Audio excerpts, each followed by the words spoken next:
నమస్తే welcome to NCN news నా పేరు హరిప్రియ ముందుగా బులెటిన్ లో హెడ్లైన్స్ చూద్దాం భీష్మ ఏకాదశి రోజున జనార్దన స్వామిని దర్శించుకోవడం పూర్వజన్మ సుకృతం మంత్రి శ్రీనివాస వేణుగోపాలకృష్ణ నవజనార్దన ఆలయాల్లో ప్రథమ ఆలయమైన ధవళేశ్వరంలోని శ్రీ జనార్దన స్వామి ఆలయంలో భీష్మ ఏకాదశి రోజును పురస్కరించుకుని జిల్లా ఇన్ఛార్జ్ మంత్రి చెల్లిబోయిన శ్రీనివాస వేణుగోపాలకృష్ణ జనార్దన స్వామి ఆలయాన్ని దర్శించి ప్రత్యేక పూజలు నిర్వహించారు.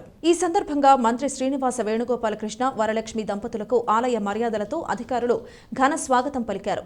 ఈ సందర్భంగా మంత్రి వేణుగోపాలకృష్ణ మాట్లాడుతూ హిందువులకి అత్యంత పవిత్రమైన రోజు భీష్మ ఏకాదశి అన్నారు. ధవళేశ్వరం నుంచి కోటిపల్లి వరకు 9 జనార్దన స్వామి ఆలయాలు ఉంటే వాటిలో ప్రథమ ఆలయం ధవళేశ్వర ఆలయం అన్నారు. ఈ రథోత్సవం కార్యక్రమంలో పాల్గొనడం పూర్వజన్మ సుకృతమని అన్నారు.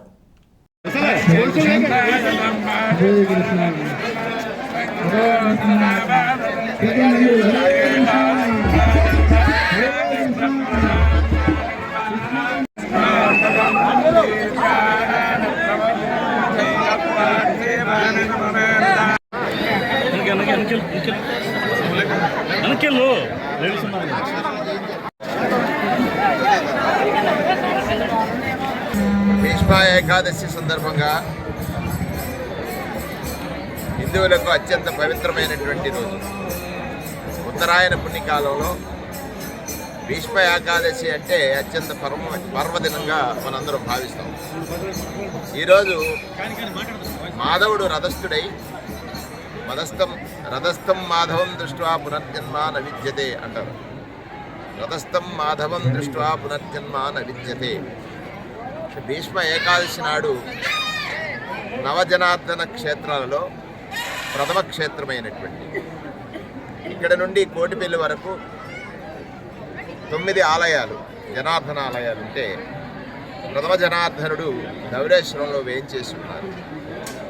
ఈరోజు రథస్థుడై రథారూఢుడైనటువంటి జనార్దనుడు భక్తకోటిని తరింపజేయడానికి ఇవాళ ఊరేగింపుగా తేరుపై భక్తులను అనుగ్రహించుటకు వారు తేరుపై ఊరేగింపు జరుపుతున్నటువంటి తరుణంలో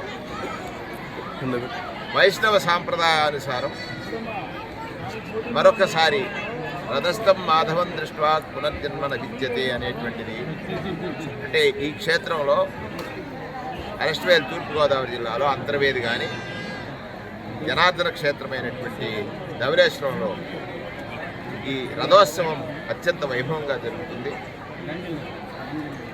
ఎన్నో జన్మల పుణ్యఫలం చేత రథారూఢుడైనటువంటి మాధవుడిని దర్శించగలుగుతాం. అటువంటి ఒక పవిత్రమైనటువంటి రోజుగా ఈ భీష్మ ఏకాదశి నాడు ఈ రథోత్సవంలో పాల్గొనడం నా కుటుంబ సమేతంగా అత్యంత ఆనందాన్ని కలిగించింది.